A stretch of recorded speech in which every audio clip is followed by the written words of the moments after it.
different news outlets trying to get their own information, especially with the Epstein stuff that's going on. I was living in China and doing a lot of work with the victims from traffic, work with a orphanage in Romania. Investigators say Erika Kirk's own mother, Lori Fransby, allegedly sits on Superfoods' board.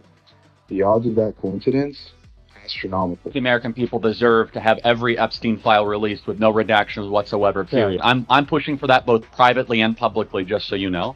Very good relationship. My mom and Charlie were best friends. We joked around that, we joked around that he was the favorite child. Okay, so here's the thing. There's a famous person named Erika, and some new information just came out about her family. The thing is, people are really focused on her mom, whose name is Lori. Here's where it gets wild. Some people think Lori might have connections to a really famous person named Jeffrey Epstein. This connection seems to go back to something called the Romanian Angels Ministry, which is like a charity thing that Erika worked on. But here's what's really interesting. Romania keeps showing up over and over again in papers about Epstein. So what's the big deal with Romania?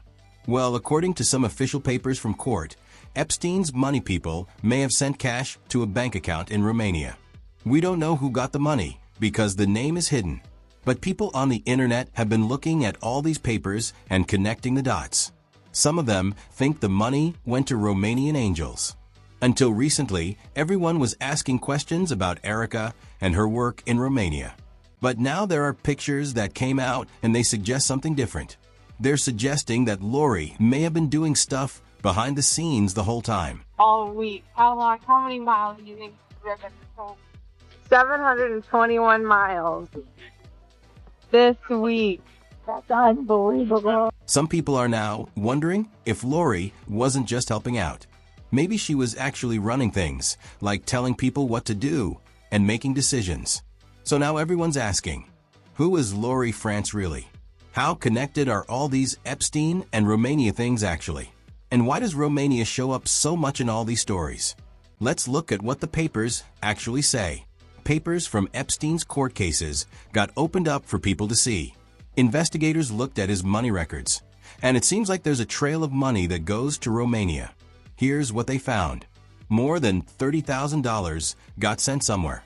The place it went was Banca, Transylvania, in a city called Iași, that's pronounced Iași, and it's in Romania. We know about this because of official papers from a court case that involved J.P. Morgan Chase and Jeffrey Epstein.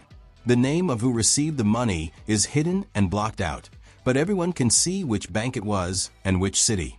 And according to news reports, people in Romania looked at the U.S. court papers and said, yes, this is real. Now, where did this money come from? People say it came from something called the CQ Foundation, and Epstein controlled that foundation. That makes this money transfer seem like a really big deal, not just some random payment. Think about it. This wasn't some quick money transfer that could have gone to anyone. This wasn't like sending a small amount to someone you don't know in another country. This was over $30,000 going from something Epstein controlled to a specific bank in a specific city in Romania. The same place in Romania connected to Lori. The same place connected to Erika's charity work. The same place that shows up in all these files over and over. Accident? Maybe. But it's starting to look like there's a real pattern here. But wait, it gets even weirder. Romania doesn't just show up one time in the Epstein papers. It shows up a bunch of times. The papers say that lots of victims came from Eastern Europe. The countries mentioned include Romania, Albania, Moldova, Bulgaria, Russia, Belarus, and Ukraine. This makes people wonder if there's way more going on that nobody knows about. So, who really is Lori France? People describe her as someone who works with computers and technology, and she's been in business for a really long time. She started several different companies, and she has connections with government and the military. That's not just people guessing. It's documented and proven. Lori started companies that do special tech work. One example is a company called AZ Tech International.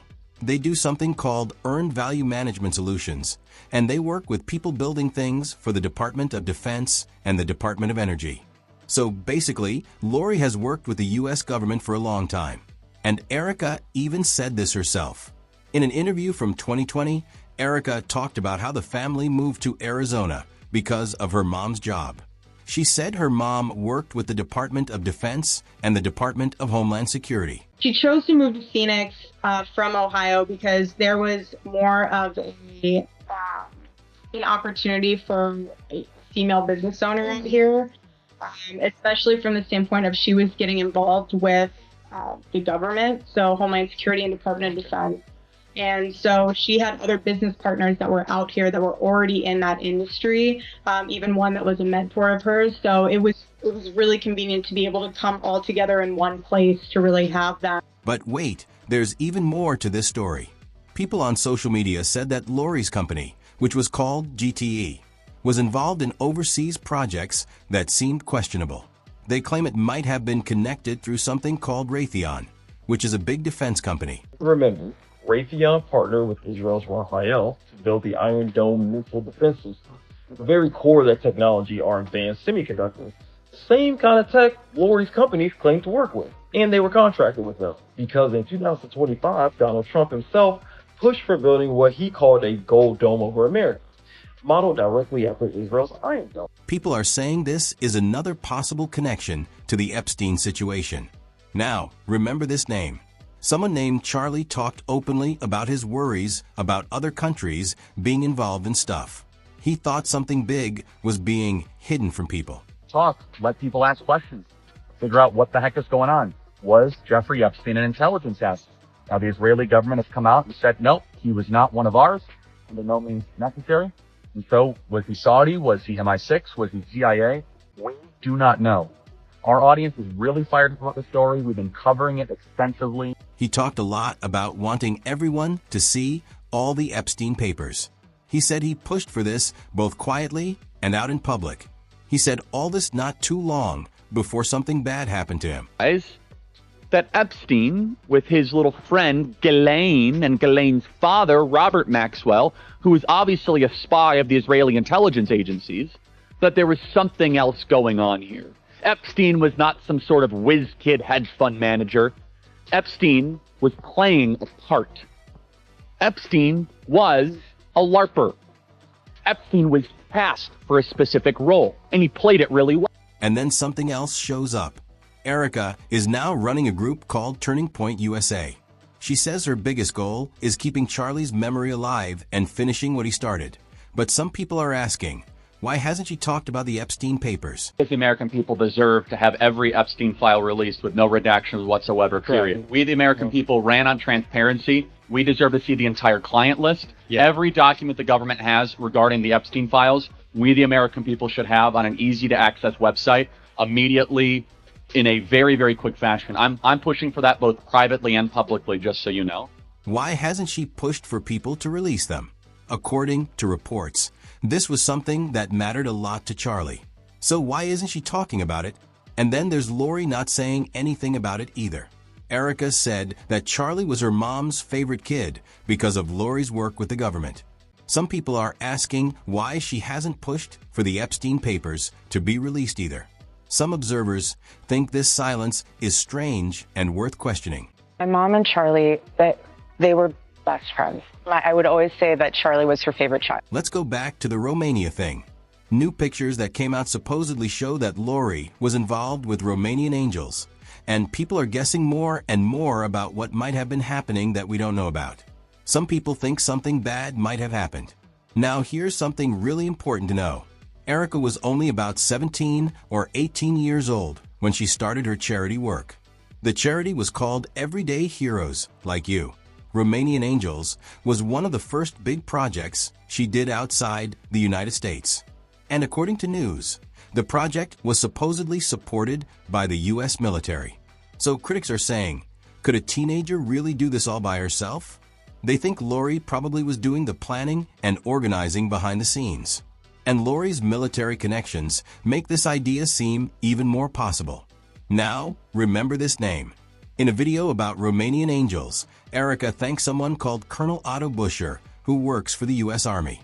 Colonel Otto Buscher. Keep that name in your head, because a 2010 article from Romania mentioned something shocking. A person who translated languages said they had proof that a place that sold illegal things operated at a U.S. military base and that young girls were apparently involved. This translator made an official complaint. The police in Romania and the U.S. investigated. But here's the problem. A deal made in 2001 between the U.S. and Romania became important. Romania basically let the United States take over the investigation. The U.S. said it would handle it. According to the article, nothing serious actually happened after that. And here's the really dark part. The translator said that someone named Commander Otto Buscher was getting benefits from the illegal activities. Another article from Romania says that Buscher tried to erase information from the translator's computer. Information that supposedly included messages where people were talking about prices. So let's stop and think about everything together. The money from Epstein going to Romania, Erika and Lori working on Romanian angels, Lori's connections with military and government people. When you put it all together, critics say the pattern looks really dark and really upsetting. Right now, nothing is totally proven, but people are describing the whole situation as uncomfortable, scary, and super suspicious when you see all the pieces together. The big question is, what really actually happened? And maybe even more important, what is still being kept secret?